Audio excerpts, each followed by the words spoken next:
Class 6 का हिंदी पाठ है 17। पाठ का नाम है फसलों का त्योहार। प्रश्न 1 है, अब भी दीदिया बुरी फंसी कैसे? उत्तर, दीदिया को चूरा दही खिचड़ी तिलकुट आदि पसंद नहीं है। ये सब चीज तो मकर संक्रांति के दिन खाने ही पड़ेंगे, इसलिए दीदिया बुरी फंसी। प्रश्न 2, संथाल के लोग सरहुल कब और कैसे मनाते हैं? उत्तर, संथाल परगना क्षेत्र या उससे बाहर रहने वाले संथाली फरवरी मार्च में सरहुल मनाते हैं। इस दिन विशेष रूप से साल के पेड़ की पूजा की जाती है। इस समय साल के वृक्ष में फूल आने लगते हैं, जिसका स्वागत और श्रृंगार संथाल लोग करते हैं। रात भर नाचने गाने का क्रम चलता है। अगले दिन घर घर जाकर फूलों के पौधे लगाए जाते हैं। तीसरे दिन पूजा होती है और फिर कानों पर सरई के फूल लगाए जाते हैं, जो सौभाग्य सूचक माना जाता है। चावल मुर्गा का विशेष पकवान बनता है, जिसे खाना खिलाना उत्सव का अंग होता है। अब है प्रश्न 3, भावार्थ का कॉलम देखें। ये नहीं लिखना है, इतना नहीं लिखना है। प्रश्न 3 है, आपके यहाँ फसलों के त्योहार को किस नाम से जाना जाता है और कैसे मनाया जाता है? तो उत्तर में लिखेंगे,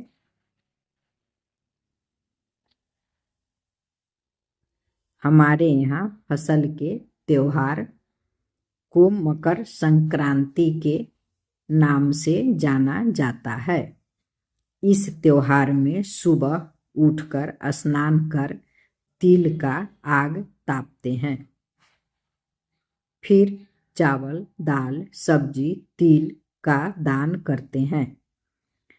दान करने के बाद चूरा दही चीनी तिल का लाई कदीमा की सब्जी खाते हैं। रात को खिचड़ी खाते हैं। प्रश्न 4 है,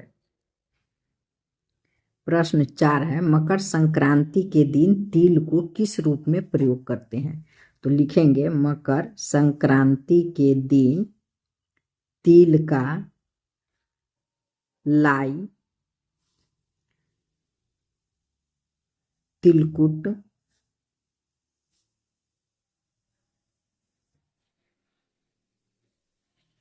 बनाकर लाई मकर संक्रांति के दिन तिल को लाई तिलकुट के रूप में प्रयोग करते हैं। प्रश्न 5,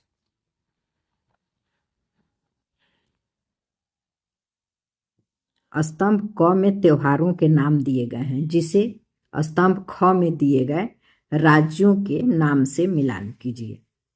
तो है बिहू असम, पोंगल तमिलनाडु, ओणम केरल, मकर संक्रांति बिहार, लोहरी पंजाब, सरहुल झारखंड, पतंग पर्व गुजरात। अब है, निम्नलिखित वाक्यों के आगे कोष्ठक में सही या गलत का निशान लगाइए। क में है, तिलकुट गया से आया था, सही। ख, भारत में फसलों का त्योहार अप्रैल के मध्य में मनाया जाता है, गलत। ग, सरहुल का जश्न 4 दिनों तक चलता है, सही। घ, पोंगल पर्व में साल के पेड़ की पूजा की जाती है, गलत। अब है पाठ से आगे। प्रश्न 1, इसके अतिरिक्त आपको कौन सा त्योहार पर्व अच्छा लगता है? इस त्योहार पर्व को आप कैसे मनाते हैं? अपने उदाहरण में लिखिए। तो लिखेंगे, इस चैत्र में रामनवमी। उत्तर, उदाहरण दिए हुआ है, चैत्र में रामनवमी मनाया जाता है। उत्तर, मुझे दीपावली अच्छी लगती है। दीपावली आने के पूर्व से ही घरों की सफाई शुरू हो जाती है। उस दिन घर दरवाजे को सजाया जाता है। छोटे छोटे दियों सीरीज बल्बों से घर को रोशन किया जाता है। घर में गणेश लक्ष्मी की विधिवत पूजा की जाती है। तरह तरह के पकवान घर में बनते हैं, मिठाइयाँ आती है, छोटे छोटे बच्चे घरौंदा बनाते हैं, उसे सजाते हैं। मिट्टी के खिलौने तथा कुल्ही चुकिया से घरौंदे का संस्कार किया जाता है। उन मिट्टी के बर्तनों में लावा, मूढ़ी, बतासे आदि भरे जाते हैं, जो प्रसाद के रूप में सबको बांटा जाता है। फिर पटाखे, फुलझड़ियाँ, आसमान तारे, घिरने आदि से आतिशबाजी की जाती है, जिसमें घर के सभी सदस्य सम्मिलित होते हैं। यह ज्योति और आनंद का पर्व है, जो भारत में स्वतंत्र मनाया जाता है। अब है प्रश्न 2।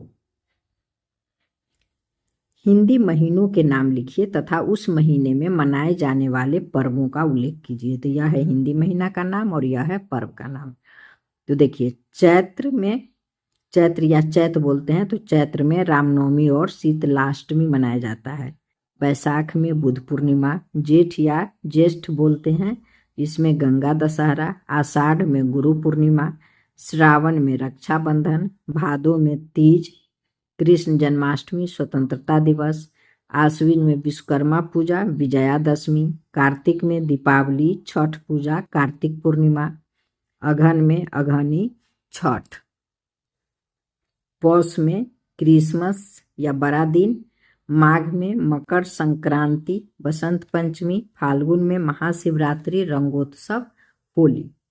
प्रश्न 3। निम्नांकित पंक्तियां भोजपुरी भाषा में लिखी गई है। इन पंक्तियों को आप अपनी मातृभाषा में लिखिए। क।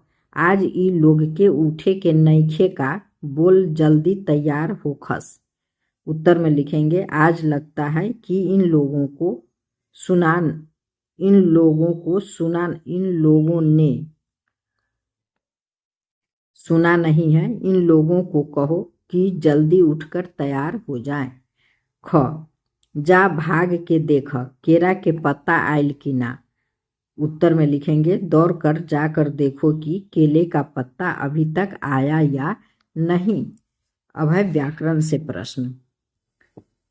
व्याकरण से प्रश्न है, एक में है नीचे दिए गए शब्दों की ध्वनि के आधार पर 3-3 शब्द लिखिए, जैसे भाग्यशाली, शक्तिशाली, समृद्धशाली। तो बुराई से लिखेंगे बुनाई, कुटाई। गारीवान से धनवान, पहलवान। पाठशाला से गौशाला, धर्मशाला। मचिया से खटिया, धनिया। अब 2 है, इन शब्द समूहों को वाक्य में स्पष्ट कीजिए। तिल तिल जलना, राम अपनी शिकायत सुनकर तिल तिल जलने लगा। उसके बाद है तिल रखने की जगह, मेले में भीड़ के कारण तिल रखने की जगह नहीं है।